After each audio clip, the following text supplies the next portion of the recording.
A lot of sand. A lot of sand in this episode. Be a great place to start a sandbox business.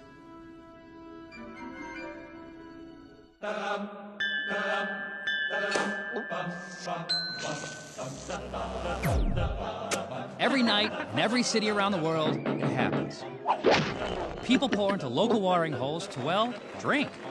It's my mission, that's me, to traverse the globe, getting to know these different people and their drinking customs. Bellying up to the bar, and with any luck, making some new friends.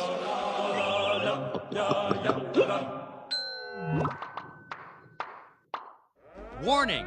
In Namibia, these aren't pests, they're food. Awesome. Juicy, man. Awesome. You'll see more of that later, but first...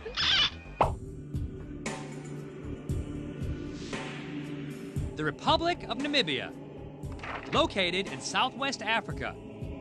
It gets its name from the second largest desert in all of Africa, the Namib. Just looking at this place makes me thirsty. But can I find 3 sheets worthy watering holes in this barren land?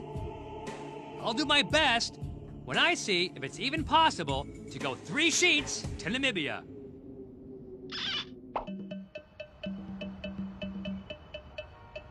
I begin my journey smack dab in the heart of Namibia, in the city of Windhoek.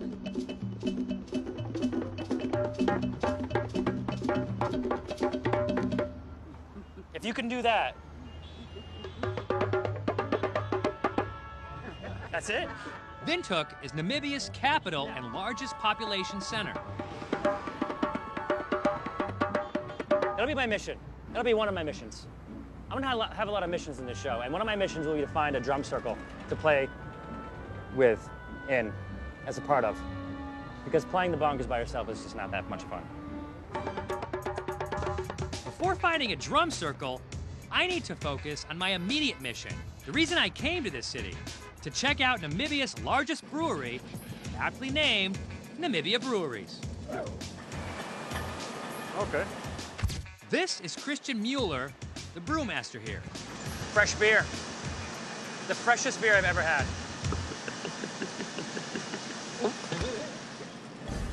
Being Namibia's largest brewery, the obvious question here is, how much beer do they produce? I can tell it you in hectoliters, but bottles, we have to calculate it. I have a calculator. Yeah. You want one? Okay. In a year, we produce 1.6 million hectoliters. Okay. 1.6 million hectoliters. Multiplied by 100, then you have the liters. So 160 million. Yeah. Times 3, then you have the bottles. Okay. So 480 million bottles a year. They make several different kinds of Namibian beer here, which I'll get to later in the show. For now, I want to focus on the one thing that all the Namibian beers made here have in common. Reinheitsgebot. Reinheitsgebot. You've got it. Reinheitsgebot. Reinheitsgebot. The purity law. Purity law, exactly. Of 1516. It was established in 1516. In Germany. In Germany, that's correct. And we are brewing according to this law. Okay. Okay. If you saw the episode where I was strutting through Bavaria in Lederhosen, I know. It's crazy. then you might remember learning that the ancient German beer purity law states that real beer can only be made with malted barley, hops, yeast, and water. So if any of the beers taste different, it's because they have different amounts of that. How we mix these raw materials, how we use it, and how we use the temperatures while we brew it. Okay. And though these beers are made in Namibia according to German tradition, 60% of everything brewed here is exported to South Africa. Okay, wait. We're in Namibia making German beer and exporting most of it to South Africa. Obviously, there are some German and South African influences in this country, which gets me thinking, now might be a good time for a 3 Sheets historical tangent. It's a complicated story, but here it goes. In the late 1800s, Germany put its flag in this territory and called it German Southwest Africa. Then, after the Germans lost World War I, it fell under control of South Africa.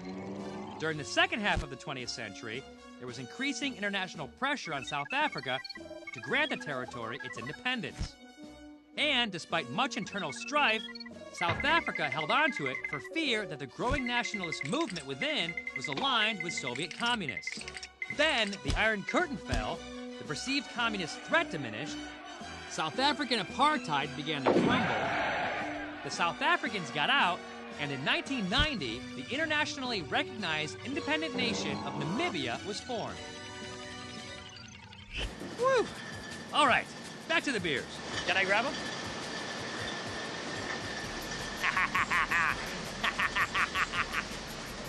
You want one? Okay, so I've literally seen 1 million bottles of beer on a, well, conveyor belt, but I don't want to drink the stuff here. I want to drink it in a bar. So I take a short trip to one of Windhoek's most famous drinking institutions. It's simply called Joe's Beer House. And though the interior is anything but simple, the beer list is just as the name suggests. Oh, you beat me, see? So, This is Fuma, the barman. Can I call you Puma? no. What'd you just do? Yeah. I do that. I mean, it's I do that. I go like this. Go. You do that too? To think that you and I live in different parts of the world. We've never met before. It's the first time. Yet we both do that. Coincidence? Both have taste buds. Or cool? To put our cool lip-smacking technique to the test, we're gonna drink a variety of beers from the place I was just at, Namibia Breweries. Now, remember, they're all made with the 4 basic ingredients of malted barley, hops, yeast, and water. But Fuma says they're all different. So we're gonna taste those differences, starting with the weak and working our way up to the strong stuff. Good stuff. This is Windhoek Light. Oh my God, 2.4% alcohol. You know, it almost tastes like a non-alcoholic beer. Has a little bit more of an aftertaste to it. I think now is a good time to invite our low alcohol, high aftertaste expert into the conversation. Our very own Eric the Sound Guy. I have found that the lower the alcohol percentage is, Yeah. the worse the aftertaste. Eric drinks a lot of non-alcoholic beer. And because he lives an active lifestyle and he can't be weighed down with alcohol. Is that it? Disclaimer, 3 Sheets takes the official position that there's no such thing as a performance-enhancing alcohol-based beverage. All right, enough with the light stuff. Okay, what's next? Now we move up the scale to Namibia's most popular beer, Windhoek Light's bigger, stronger brother, Windhoek Lager. To the future. To the future. To the future, perfect. It has an alcohol content of around 4%, and it's a little more malty than most lagers back in the States. Delicious. Next up, Tafel, also a lager, also 4%, also made at Namibia breweries. It has a little bit more taste to it. It has a little bit more body to it. 'Cause I don't even know if that's something. Is that right? Yeah. I'm nailing it. So you're the one that should be telling me all this because you know these beers very well. Tell me, that's my best beer. What is? Tougher. This is your best beer. Wow, that's good Tafel. Now we move up the strength scale to a beer called Urbach. Look how dark that is. It is. It's 7% alcohol, and it's considered a winter beer, served seasonally during Namibia's not-so-cold cold season. It tastes like a cross between a Newcastle and in a bottle and Guinness in a bottle. It's sort of like a lighter stout. So there you have it. Go to Joe's Beer House and see how 4 simple ingredients can make very different beers. Where's the next place I need to go to get my swerve on? The next place to go to is Swakopmund. It's rocking there. Where is it? It's in the coast. On the Yeah, ocean? the beach, yeah. I'm gonna go. I'm gonna go to what's it called? Swakopmund. Swakopmund. I'm gonna go there. Coming up, I head west and things go south. Help! It's the crack of dawn in Namibia, and I've left the capital city of Windhoek on a journey into what seems like nothingness on our way to the coast. Namibia has one of the world's lowest population densities, with an average of less than 1 person per square mile. It's a giant termite mound. It's got nothing to do with drinking at all, but it's pretty cool. I bet you want a drink? I know I do. And I also know that after about 3.5 hours of driving through the desert, there's the coastal town of Swakopmund, where I'm hoping I can find that drink. When we arrive at the beach just outside of town, we find a wrecked ship and make the mistake of going in for a closer look. Help! Not a great way to start our day. But this is where the excursion takes a turn for the unexpected. I wander over to some dudes down the way and rally for some help. This sand's really deep. After some digging and pushing, we break our vehicle free. Thank you. And the guys invite us over to their site. It's a full-on beachfront feast. What they call in these parts a beach bride. This is a typical thing. You guys come out and barbecue out here? Weekends? Yeah? So where'd you guys get these? Right there. The beach is located at the mouth of a river. Not surprisingly, Swakopmund, that's the city over there, literally means river mouth. So the seafood is plentiful. Drink, feast, and be merry. Nice. And that we do. Not only are we gorging on crayfish, there's calamari, oysters on the half shell, but then they break out these guys. Give it a go. You can spit it out. You give it a go. You can spit it out. All right, let's go. Come on. Somebody bring up They think they have me freaked out, but remember the Philippines?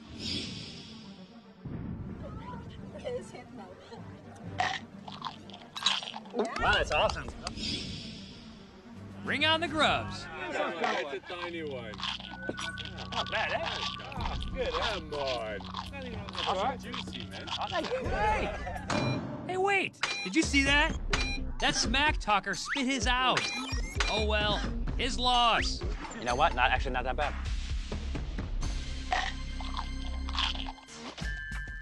As soon as I tell these people that I, Zane Lamprey, am not only a grub eater, but the host of the world's greatest drinking show, they immediately chime in with some ideas for where to drink. Sundown time. Tiger Reef is a very nice place to be. That was Brad Pitt and Angelina Jolie's hangout. Tiger Reef was. Yeah. They were down there all the time. Really? If it's good enough for Brangelina, then it's good enough for Zany Pants. They say that after sundown, there's another place I should check out, more known for drinking than for famous customers. Brauhaus. Okay. That's really cool. Very German. Okay. Good atmosphere. A lot of drinking. Yeah? A lot of drinking. A lot of drinking? Well, as host of a drinking show, I'm in. And just when I'm about to thank them for the great afternoon, they bring up one more recommendation. Buffalo milk. Oh, you Buffalo haven't lived. milk? You haven't lived until you had It's an buffalo American milk. thing. They won't tell me what it is, but they tell me that a lot of people drink it when they're hungover. That sounds like something I might be needing later. Up until now, my only stated mission was to find a drum circle. And now I have Tiger Reef at sundown, then the Brauhaus, and buffalo milk. With my new sense of purpose and a thirst for some drinks, we head down the beach to Tiger Reef. What is this, dude? This is a local draft beer, Hansa Draft. This is Tom. He's from these parts. And this is Hansa Draft, a medium-bodied Pilsner with an alcohol content of around 4%. So you just drink it straight? No, wait, Zane. There's more. If you act now, you get a sidecar of... The stuff in the shot glass is just lime cordial, which is just sweetened lime juice. Can I drop it in? You may. Tom tells me that this is how a lot of people drink their beer in these parts. It's kind of like beer with a lime, but it's a lime cordial. After our lime-sweetened beers, Melrick, the bartender, decides we need something with a little more kick to it. Some true Namibian firewater. I can bring you a special shot that we've got for you. Yeah. We call it Bamboo Liquids. What? Who? Ovambo liquor. Professor, tell us about this exotic drink. Why, certainly, Mr. Lamprey.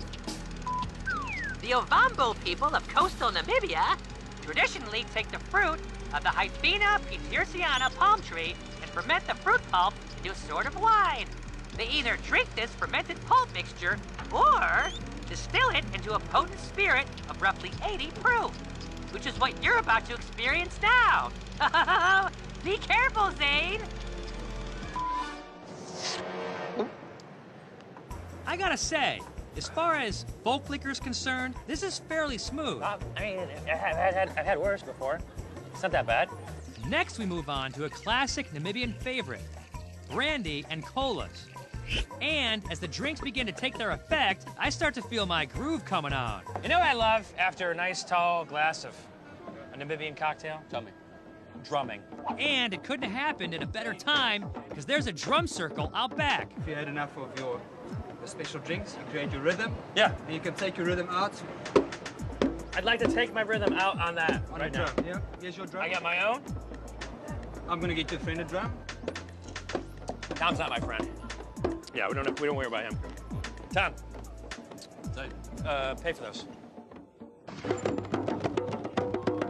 They have dozens of bongos sitting around the outdoor fire pit.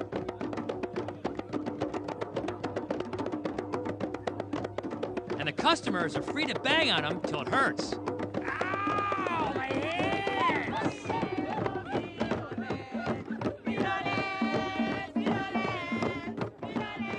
I don't know if it's the drinks or the company, but as we drum our way into the night, I become one with the drum, a Zen bongo experience. My drum circle mission reaches the pinnacle of perfection. Oh my God, I can play! I never do!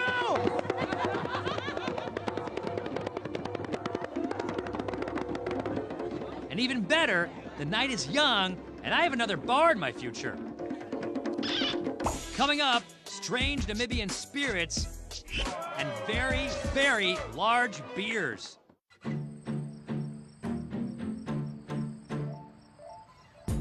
Right now, I'm in the Namibian coastal town of Swakopmund, and I'm on my way to a German-inspired bar called the Brauhaus.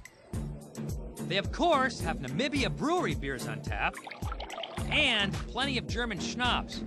But there's also some interesting Namibian-born spirits haunting this place, which I fully intend on trying. But first, what's up with this thing? It's a doily, and it says Prost on it. This is a German tradition Okay. that the beer doesn't. This is Inu and Robert. The way they're drinking tonight, I doubt the doilies are gonna keep things from getting messy. Because as we sip on beers, it doesn't take long for them to break out a bottle of their favorite locally produced firewater. Makalani. Makalani. Yeah. Typical Namibia. Look how happy he is. This is business. It's a commercially produced version of the palm fruit stuff I had at the Tiger Reef. And though the other stuff was fairly mild, this stuff packs a serious punch. 50% volume. Typical Namibian. Typical 100 Namibian. proof? Homemade. Post my name. Post my name. 50%. 50%. 100 proof.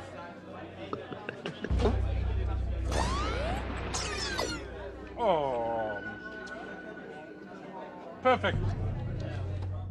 I have a feeling it's gonna be a hard drinking kind of night.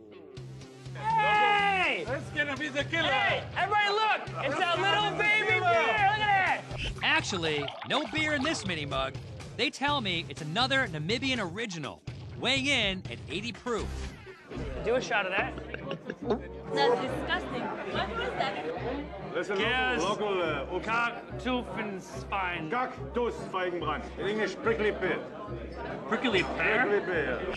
Okay, according to the 3 Sheets Botany Manual, the prickly pear is in no way related to the more commonly known pear we see in our grocery stores stateside.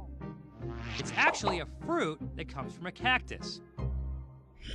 And in Namibia, they ferment the fruits and distill it into this. It's made here in the north. Cactusfeigen. Prost. Prost. Prost. Prost. Prost. Ab geht er. Prost. As we recover from our prickly pear shots, we're called over to a table where the art of drinking has been taken to new heights. Not only are they singing German drinking songs, they're passing around what might be the biggest glass of beer I've ever seen. It's 3 liters, which translates to about 8.5 12-ounce bottles of beer. The custom here is to order one and pass it around until it's empty. But it's not just about beer at this table. I'm afraid of that guy. Why? The drink he's talking about is called Fellinger. It's a 64 proof wheat and rye-based spirit served chilled.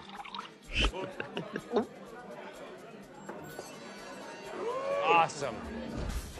As we continue our night with more shots and more towering glasses of beer, I'm starting to think that tomorrow morning might be, not so awesome.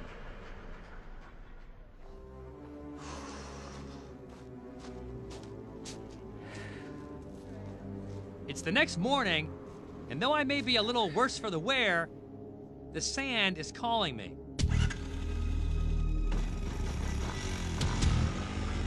Hi there.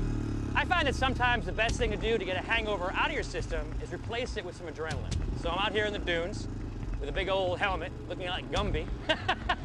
Gonna get rid of my hangover. Right here. The dunes of the Namib Desert occupy roughly 12,500 square miles. Yeah! Yeah! Geologists estimate that at 30 million years old, the Namib Dunes are the oldest on the Earth. And while four-wheeling out here is invigorating, Now I feel good. there's still one thing I haven't tried. So I've invited Tom, the guy I drank with at Tiger Reef, to meet me out here. Tom! There you are, buddy. Dang. And he's brought all the fixins for buffalo milk. Whip it up for me, dog. Okay. It goes a little something like this. Ice cream, dark rum, Amarula cream liqueur, spiced rum, whole cream, and mix it up. That's a desert blender.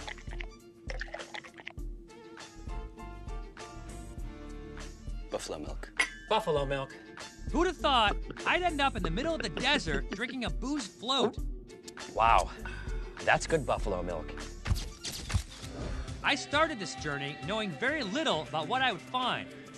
And thanks to a mishap, little luck, and friendly people, I found a lot. And I liked every bit of it, no matter how painful. Awesome. Namibia, bring your sandbox toys. You have it, Curtis? You know what? Other cameramen could get this. Curtis is having a hard time. Hey, was trinken. Hey, was trinken, Shut up! Zane! No, you drink. Look, You should drink. I do. You know what? I was so busy making jokes, I forgot to do the...